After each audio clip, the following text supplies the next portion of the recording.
critique du discours STM paraîtra en avril 2012 aux éditions RS. Bien, j'ai écrit ce livre pour brancher le public sur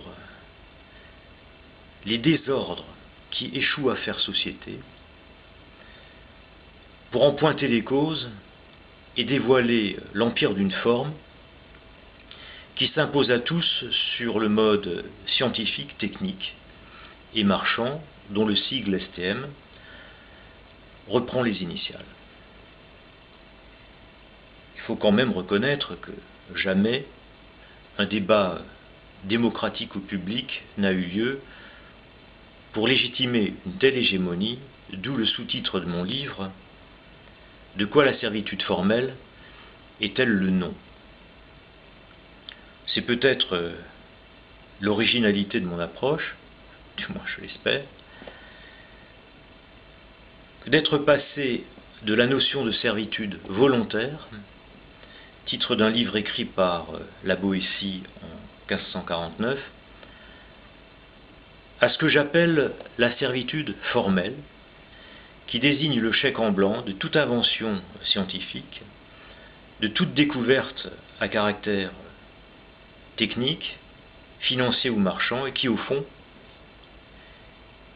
échappe autant à l'approbation qu'au rejet, face à un progrès qu'Ulrich Beck qualifie de page blanche, promu au rang de programme politique. J'ai conçu cet ouvrage en pensant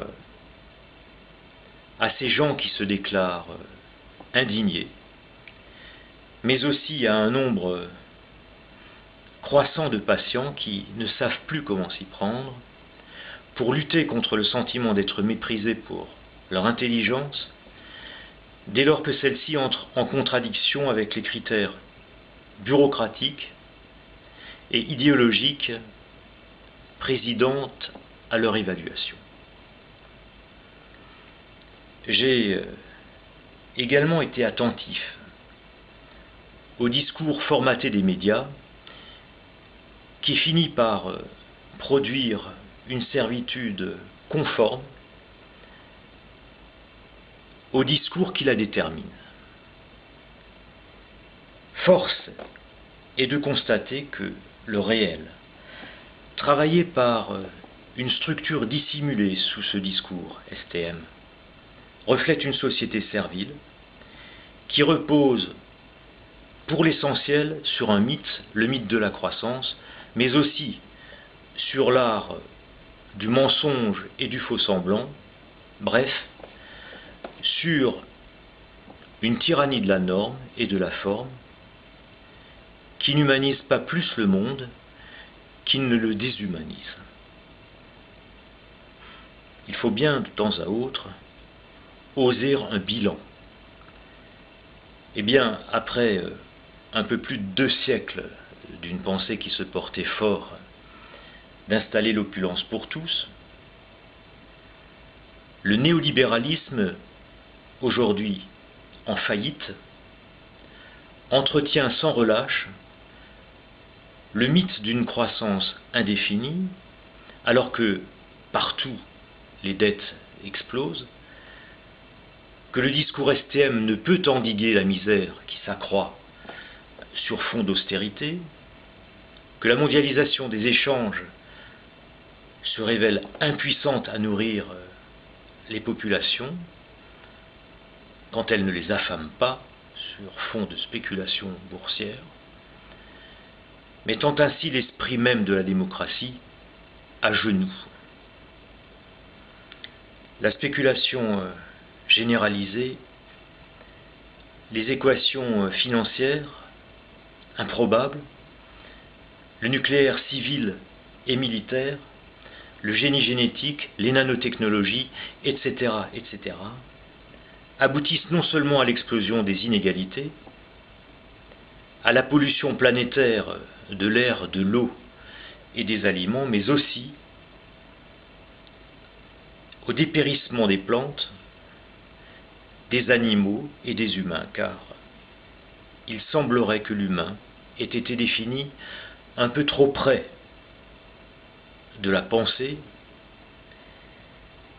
de l'intellect, et pas assez près du vivant, si bien que l'illusion n'est plus du côté de ceux qui proposent un changement de paradigme radical, mais plutôt du côté de ceux qui toujours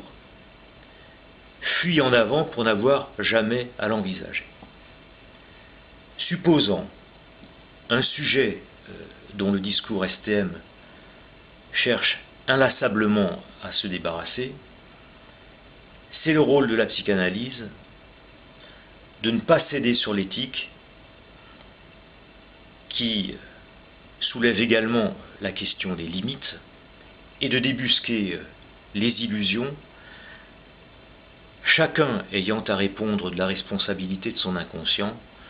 non seulement là où ça parle, mais aussi à l'endroit où cela revient du réel, sous la forme répétitive et traumatique de la catastrophe. Eh bien, ce livre qui se situe au carrefour de la psychanalyse et de l'économie, mais la psychanalyse est éminemment intéressée par l'économie depuis que Freud a parlé d'économie pulsionnelle, et que Lacan, lui ayant emboîté le pas, a parlé d'économie de la jouissance. Ce livre s'adresse bien entendu au peuple psy, mais aussi aux économistes, aux philosophes, aux scientifiques, aux travailleurs sociaux, et peut-être en particulier aux actionnaires, aux entrepreneurs, aux politiciens et aux membres du MEDEF, si tant est que ce public est intéressé par les mécanismes de conditionnement et d'asservissement de l'homme dans le monde contemporain.